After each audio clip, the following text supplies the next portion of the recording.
Hello friends, you are most welcome on the YouTube channel Pilwal English classes. देखिए friends, आज हम बात करेंगे फ्यूचर टेंस की। फ्यूचर में फ्यूचर कंटिन्यूअस और फ्यूचर परफेक्ट टेंस की बात करेंगे कि किस तरह से इस पे आधारित प्रश्न परीक्षाओं में पूछे जाते हैं। तो देखिए दोस्तों, सबसे पहले फ्यूचर कंटिन्यूअस टेंस की आइडेंटिफिकेशन। तो इसकी पहचान होगी, रहा होगा, रही होगी, रहे होंगे, ये सभी शब्द आते हैं।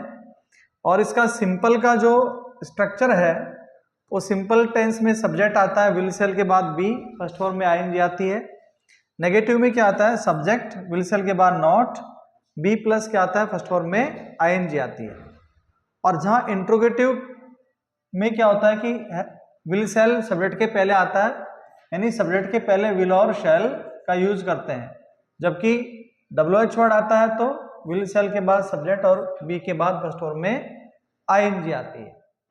अब इसके कोई निश्चित एडवर्बियल्स तो है नहीं, इसलिए कुछ हम हिंदी से इंग्लिश में इसके सेंटेंसेस हम लोग पढ़ेंगे।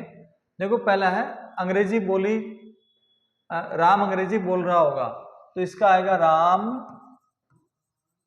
Will be speaking English. Ram will be speaking English, यानी राम अंग्रेजी बोल रहा होगा। फिर दूसरा है वर्षा हो रही होगी, तो इसका क्या होगा? वर्षा हो रही होगी। जब भी कोई मौसम संबंधी चीज की बात होती तो इट आता है, तो इसका आएगा इट विल बी रेनिंग।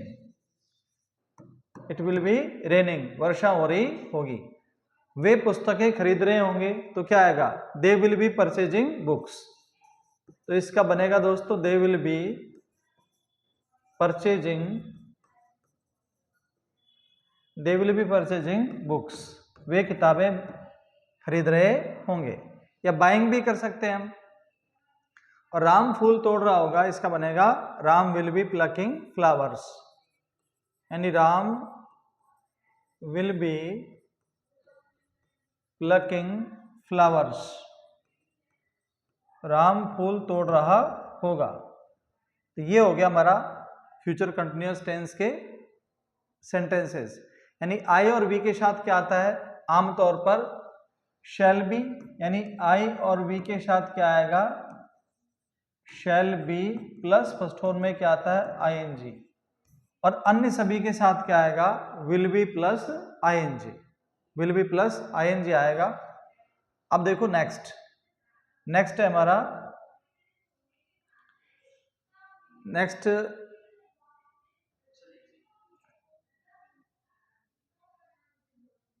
यानी आई और बी के साथ तो क्या आएगा? Shall be. और अन्य सभी के साथ क्या आता है? अन्य के साथ में आता है will be plus first form में क्या आता है? आईएनजी। ये हमारा सेंटेंस में हम यूज करते हैं। अब हम पढ़ेंगे दोस्तों फ्यूचर परफेक्ट टेंस को। अब फ्यूचर परफेक्ट टेंस देखिए आप, तो उसकी सबसे पहले तो आइडेंटिफिकेशन है, पहचान में क्या होगा? चुका होगा, चुकी होगी, चुके होंगे, या फिर या होगा, ये होगी, ये होंगे, ये भी होता है। यानी या होगा, ये होगी, और ये होंगे। कहते ना, वो आ गया होगा, राम ने चाय पी ली होगी, मैं उनसे मिल लिया हूंगा।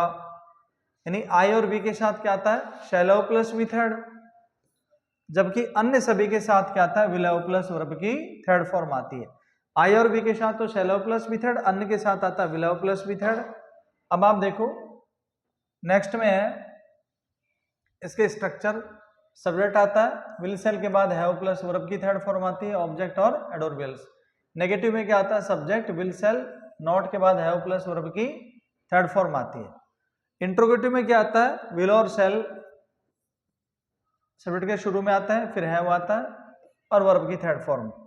क्वेश्चन वर्ड्स आता है, विल सेल आता है, सब्जेक्ट, हैव और वर्ब की थर्ड फॉर्म आती है। इस तरह करके, यानी इसमें आई और वी के साथ तो क्या आता है? Shall have plus V third, और अन्य के साथ क्या आता है? विल हैव प्लस वर्ब की थर्ड फॉर्म। मगर ऐसा नहीं है कि आई और वी के साथ विल हैव नहीं आ सकता है। अगर मॉडल की बात करें, स्पेशल सेंस की बात करें, तो आई और वी के साथ क्या आता है? विल भी यूज किया जा सकता है। अब देखो नेक्स्ट है हमारा इसके एडवर्बियल्स ऑफ टाइम, यानी हमें ये कैसे पता पड़े कि दिए गए सेंटेंस में फ्यूचर परफेक्ट का यूज करेंगे। फ्यूचर परफेक्ट का मतलब आई और बी के साथ शैल हैव प्लस मेथड, अन्य के साथ विल हैव प्लस मेथड। तो ये आ गया bye the end of this, bye the end of this month भी आ जाता है, ईयर भी आता है, डे भी आता है, नाइट भी आता है, by the end of this week भी आ सकता है, तो कुछ भी आ सकता है अंत के लिए। जैसे बाय द नेक्स्ट ईयर भी आ सकता है, मंथ भी आ सकता है, day, week, night, by the next night भी आ सकती है। तो by the plus time, by the next या by the end of this plus time या by the next plus time आता है तो वो होगा हमारा फ्यूचर परफेक्ट टेंस का हम लोग यूज करेंगे। अब देखो नेक्स्ट में हमारे हैं सेंटेंसेस, यानी ये सेंटेंस है कि he do his work by the end of this year. तो ही के साथ क्या आएगा दोस्तों, विल हैव, और थर्ड फॉर्म क्या आएगा, डू का डन आएगा। He will have done his work by the end of this year. फिर नेक्स्ट है she make mistakes by the end of this year. तो इसका आएगा शी, फिर क्या आएगा विल हैव, और क्या आएगा मेक का मेड आएगा, क्या आएगा मेक का मेड। फिर है राम, और फिर क्या आएगा बाय द नेक्स्ट ईयर आ गया। तो राम के साथ क्या आएगा विल हैव, और टेक का क्या आएगा टेकन, विल हैव टेकन आएगा, क्योंकि बाय द नेक्स्ट ईयर से हमें पता चलेगा कि फ्यूचर परफेक्ट टेंस का हम यूज करेंगे। अब नेक्स्ट है हमारा, देखिए मैनी स्टूडेंट्स। अब इससे पता पड़ा bye the end of this year से कि फ्यूचर परफेक्ट का है, तो इसका आएगा विल हैव, और क्या आएगा लर्न का लर्नड, क्या आएगा लर्नड, और यदि डी लगाऊंगा तो लर्नड, तो विद्वान हो जाएगा वो दोस्तों, क्या हो जाएगा विद्वान। फिर विक्टोरिया, अब इसमें क्या आएगा, क्योंकि बाय द नेक्स्ट वीक आ गया तो इस टाइम से पता पड़ा कि फ्यूचर परफेक्ट का हम लोग यूज करेंगे। तो फिर क्या आएगा विक्टोरिया के साथ विल हैव, और क्या आएगा इनवाइटेड, थर्ड फॉर्म क्या आएगी, इसमें इनवाइटेड का हम लोग यूज करेंगे। फिर है जॉर्ज विल हैव सोल्ड, क्या आएगा यहां पर विल हैव, और इसका आएगा सोल्ड। तो इस तरह करके हम लोग जब भी ये एडवर्बियल्स आते हैं तो विल हैव और शैल हैव के बाद क्या आती है, वर्ब की थर्ड फॉर्म आती है। फिर नेक्स्ट है हमारा अगला रूल है कि जब फ्यूचर में बाध्यता या मजबूरी के भाव को व्यक्त करते हैं तो वाक्य बनाने के लिए क्या होगा, विल हैव टू का प्रयोग करते हैं सभी सब्जेक्ट्स के बाद। जैसे you will have to go there, यानी तुम्हें वहां जाना पड़ेगा, तुम्हें वहां जाना पड़ेगा।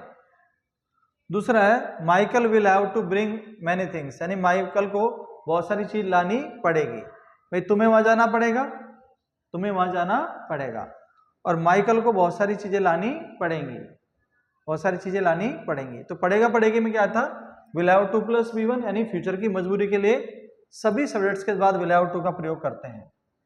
अगला है हमारा, अब देखो यदि विल हैव और शैल हैव के बाद हैड आता है, यानी कभी भी सेंटेंस में विल और शैल के बाद हैव के बाद हैड आता है तो ये पक्का है कि ये जो हैड है ना, या तो खाने के लिए, या तो खाने के लिए यूज होगा, या फिर किसके लिए मजे के लिए, या फिर मजे के लिए, या तो अनुभव के लिए, या फिर किसके लिए आएगा अनुभव के लिए इसका यूज होगा।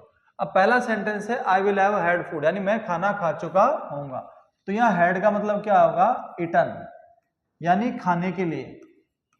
ये किसका आएगा, खाने के लिए इसका यूज होगा। फिर अगला है they will have had a lot of pain, यानी उनके बहुत दर्द हुआ होगा। ये हैड है वो अनुभव के लिए है, अनुभव यानी एक्सपीरियंस के लिए है। फिर अगला है Asha will have had a lot of fun, यानी आशा बहुत मजे कर चुकी होगी। तो ये हैड किसके लिए है, मजे के लिए। ये किसके लिए दोस्तों, मजे के लिए है। मगर ये ध्यान रहे कि कभी भी विल और शैल के बाद हैव और हैड के बाद अधिकार के लिए नहीं आएगा। ये कैसे नहीं आएगा, मान लो मैंने नंबर 4 पे लिखा कि Ram will have had many books,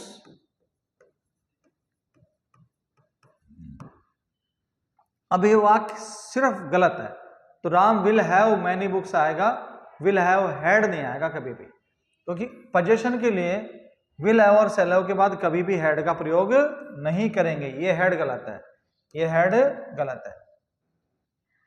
will have और शैल हैव के बाद हैड कब आएगा? जब खाने का भाव हो, मजे और अनुभव का हो, परंतु फॉर पोजीशन अधिकार के लिए हैड का प्रयोग हम लोग नहीं करेंगे। फिर नेक्स्ट है हमारा, यदि दो वाक्यों के बीच में बिफोर आता है, क्या था दोस्तों? बिफोर आता है, तो बिफोर के पहले फ्यूचर परफेक्ट टेंस का प्रयोग करते हैं। फ्यूचर परफेक्ट बोलो तो will have shall have plus V third आएगा, क्या आएगा? Will have shall have plus verb की थर्ड फॉर्म आती है। और बिफोर के बाद में क्या आता है? Present indefinite. प्रेजेंट इंडेफिनिट बोलो तो या तो फर्स्ट फॉर्म आएगी या फर्स्ट फॉर्म में एस या ईएस आएगा। जैसे सब्जेक्ट आ गया will have shall have plus V third object, और बिफोर के बाद क्या आएगा? सब्जेक्ट, और फर्स्ट फॉर्म में क्या आएगा? एस या ईएस। अब देखिए आप, अब कैसे इसका यूज करेंगे हम लोग, वो हम लोग लिखेंगे, यानी Ram will have played cricket, Ram will have played cricket before we go to see him, before we go to see him, यानी बिफोर के पहले क्या आ गया? फ्यूचर परफेक्ट, और बाद में क्या आ गया? Present indefinite. दूसरा है Radha will have made T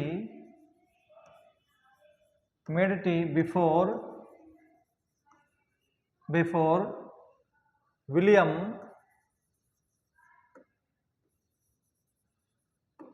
William meets her, यानी Radha will have made tea before William meets her, यानी विलियम के राधा से मिलने से पहले वो चाय बना चुकी थी। तो ये हो गए हमारे सेंटेंसेस। जब भी बिफोर आएगा, बिफोर के बाद में प्रेजेंट इंडेफिनिट आता है, जबकि बिफोर के पहले क्या आएगा? Future indefinite, future perfect tense का हम लोग यूज करते हैं। तो दोस्तों ये था फ्यूचर परफेक्ट के यूसेस जो हमने डिटेल से पढ़े। Thank you for watching this video and have a nice day. Thank you.